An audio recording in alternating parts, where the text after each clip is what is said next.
mean, you're basically the expert on Chinese political warfare. So I kind of wanted to talk about this big report that came out in October about CCP political warfare in the U.S. Could you give us a rundown of that and why it's significant? Yes, we can. Can I put it in perspective from a previous show that we had where you talked about this book, which is the book on the 2020 edition of Political Warfare Strategies for Combating China's Plan to Win Without Fighting. At the end of this book, which incidentally has in fact been translated finally into Mandarin, we conclude bestseller in China. that the United States has no policy to fight Chinese Communist Party political warfare against us, an existential threat, oh, by the way, designed to destroy us as a nation, divide, demoralize, and disintegrate us. That as a result of that, we have no strategy to combat it. Back in the first Cold War, even still, we had a strategy, and hence we won that Cold War. We have no strategy in 2020 when this book was published. So now, fast forward to October 2024 that you just alluded to, we have this report come out from the House Oversight and Accountability Committee, a 2-year investigation that I helped advise the committee on. And lo and behold, here we are nearly 5 years later, and team, same conclusions. We have not been fighting as a matter of policy. We have not consciously been fighting in a systematic manner Chinese Communist Party political warfare designed to destroy us and our friends and allies. We have no strategy, none whatsoever, to combat it on a systematic basis, and hence we don't have the resources, the doctrine, the legal authorization, the law enforcement capabilities, the investigative capabilities on the counterintelligence front. We don't have the direction, we don't have the resources and capabilities to fight it, and we're losing. So let's put this into a historical perspective. December 8th, 1941, the U.S. Pacific Fleet is lying smoldering on the bottom of Pearl Harbor. Look to the east, and almost everything's in Japanese hands. For the first time in history, an American field army is about to surrender to a foreign force on a foreign soil. And in Europe, England's about to fall. Everything else has fallen pretty much, and it looks really grim. Yet, a little more than 4 years later, we're sailing into Tokyo Bay. Berlin has fallen. We've won. Here we are nearly 4 years, or more than 4 years later after that book came out, and this congressional report validates that we are still losing an existential war. Every bit as existential as World War II was, and yet we as a nation have failed to stand up and start fighting it intelligently. Well, so can you describe for the audience who might not have seen the last podcast what political warfare is? Because, as you say, Pearl Harbor, very clear to anyone what happened. Political warfare, I think a lot of people just kind of scratch their heads and are like, well, what?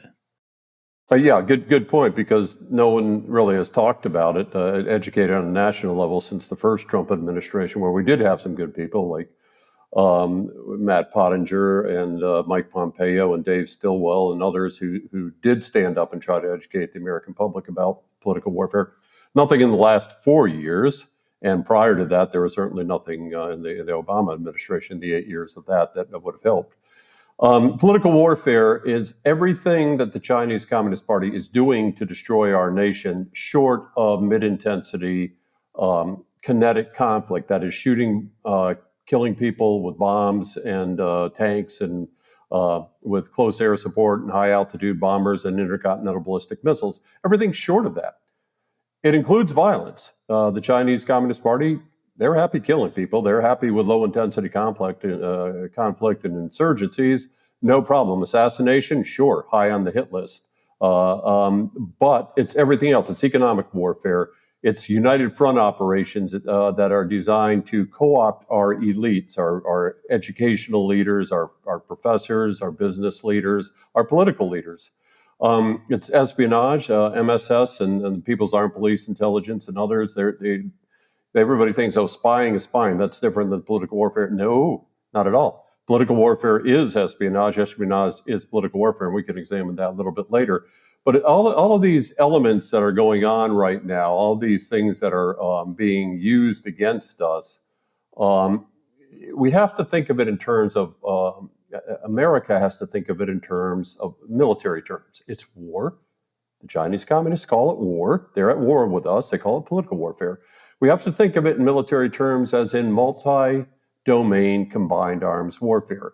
On the kinetic warfare side, you don't have to have worn the uniform to understand this. You know that we have infantry, armor, artillery, aviation, special ops, amphibious forces, naval surface and undersea forces, et cetera, cyber forces, space forces. That's the kinetic warfare side. That's what we call combined arms when we're the gunfighter terminology for combined arms warfare. On the political warfare combined arms front, here's what we're facing, ladies and gentlemen. United fronts, media warfare, psychological warfare, legal warfare, active measures, gray zone operations, hybrid operations, unrestricted warfare, and it goes on and on. And intellectually, we don't have that foundation. You do, because you live it on China Unscripted on a daily basis, and you're in the front lines fighting it. Your listeners largely understand it, but the American public writ large, most of our elected officials, and certainly many of our bureaucrats and even flag and general officers in the military, Department of Commerce, Department of Education, et cetera, the people who need to be in the fight don't know it. I wonder if you have any thoughts on the recent phenomena of YouTube suppressing anti-CCP voices, promoting pro-CCP voices, while China is pumping out all of these pro-China travel vlogs, getting foreigners to come to China and talk about following the same script, how great China is, how developed it is, how much more technologically advanced it is than the United States. We're living in the future. Yeah. Dystopian future, but nonetheless their version of the future. Yes, it's systematic. They have hundreds of thousands of people working this. Just as they have, we have maybe one or two lawyers at the U.S. Indo-Pacific Command working lawfare. They have 30,000 as of one report. Some reports say that's higher working lawfare, legal warfare. On the data front, on the social media warfare, the online terror front, count that hundreds of thousands, okay?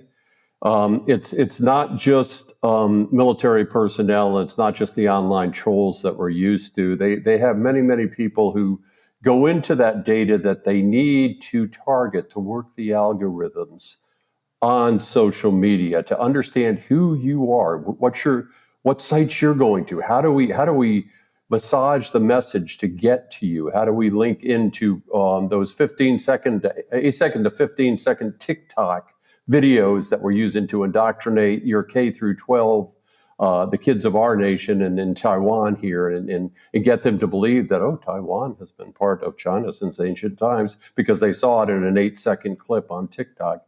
They have hundreds of thousands of people working this, and it's highly sophisticated. They're sending their students to our universities to learn this kind of public relations and media and in ways, communications capabilities to go back and help them get even better at it, but they're already darn good at it. So yes, this is all very systematic, Chris, that they're attacking us on that front.